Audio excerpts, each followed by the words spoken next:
جل جلالہ 10 صفحہ ضرور شریف پڑھ لیں۔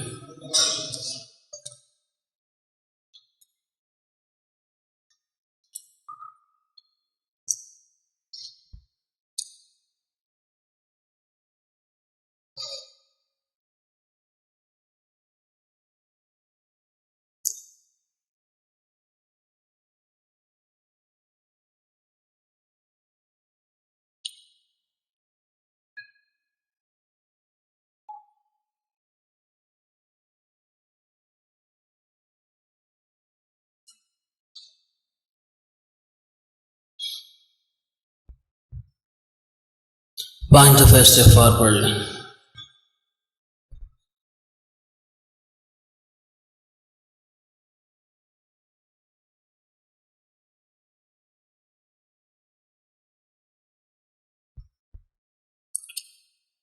تین دفعہ سورہ اخلاص پڑھ لیں۔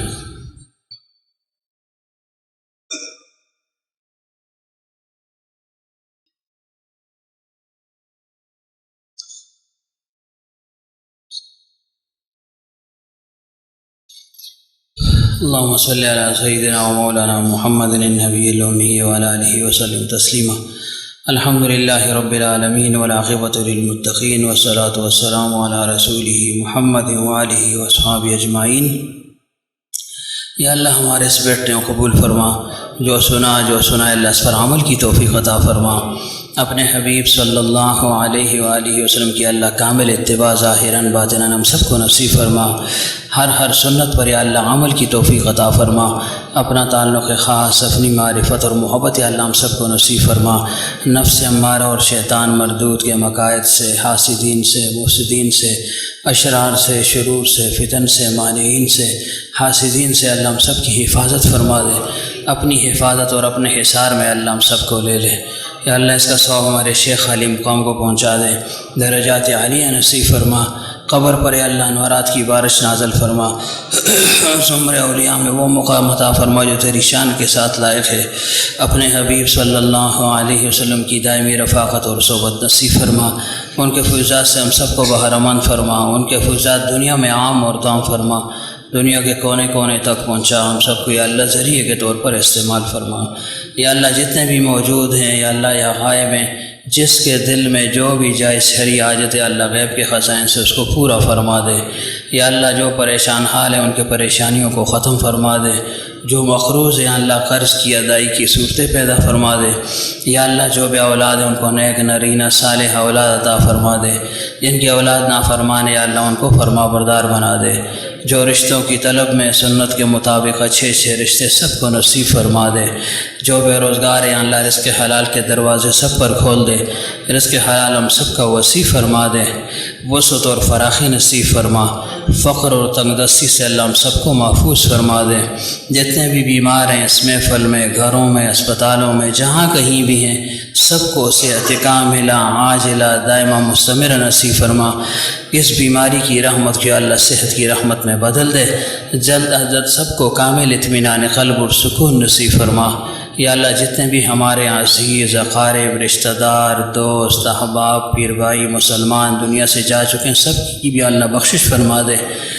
یہ ہمارے پیر بھائی عبدالستار صاحب، ان کی والدہ صاحب کا پچھلے جمعے انتقال ہو، ان کے لیے دعا فرمائی۔ یا اللہ ان کو بخش دے، آنے والی منازل ان کے لیے آسان فرما۔ برزخی جتنی بھی خوشیاں بند ہیں مومن کے لیے تو نے رکھی ہیں اللہ بتمام ہاں ان کو نصیب فرما دے۔ قبر کو یا اللہ جنت کے باغیچوں میں سے ایک باغیچہ بنا دے۔ تاحت دینے گئے اللہ قبر ان کے لیے وسیع فرما دے۔ کسی قسم کی اللہ کمی کوتاہی لغز و شی اللہ عفو و درگزر کا معاملہ فرما دے۔ یہ جو بیماری انہوں نے گزاری یا اللہ طویل یا اللہ اس کو رفع درجات اور تطہیر کا سبب بنا دے۔ جمعہ کی دن کی موت کی یا اللہ خاص بشارت ہے اللہ ان کے ساتھ خاص معاملہ فرما دے، آسانی والا معاملہ فرما دے اللہ، رحم اور ترحم اور شفقت والا معاملہ فرما دے۔ جتنے بھی پسماندگان ہیں اللہ سب کو صبر جمیل اور صبر تام نصیب فرما دے۔ ہمیں بھی یا اللہ ایک سخت سفر کی تیاری کی توفیق عطا فرما دے۔ یا اللہ ان دونوں خانقاہوں کو نفع سور تک سرسبز اور شاداب رکھ۔ جتنے پودے اس میں لگ چکے ہیں اللہ سب سے بھراور درخت بنا دے۔ حضرت کا یا اللہ کامل فیض سب کو منتقل فرما، کسی کو بھی یا اللہ محروم نہ فرما۔ یا اللہ جب تک ہم زندہ ہیں دین متین پر ہم کو قائم اور دائم رکھ، اور جب دنیا سے جانے کا وقت ہو تو لا الہ الا اللہ محمد الرسول اللہ صلی اللہ علیہ وآلہ وسلم یہ پاک کلمہ ہماری زبانوں پر جاری فرما۔ سبحان ربک رب العزت عما یصفون وسلام علی المرسلین والحمد للہ رب العالمین برحمتک۔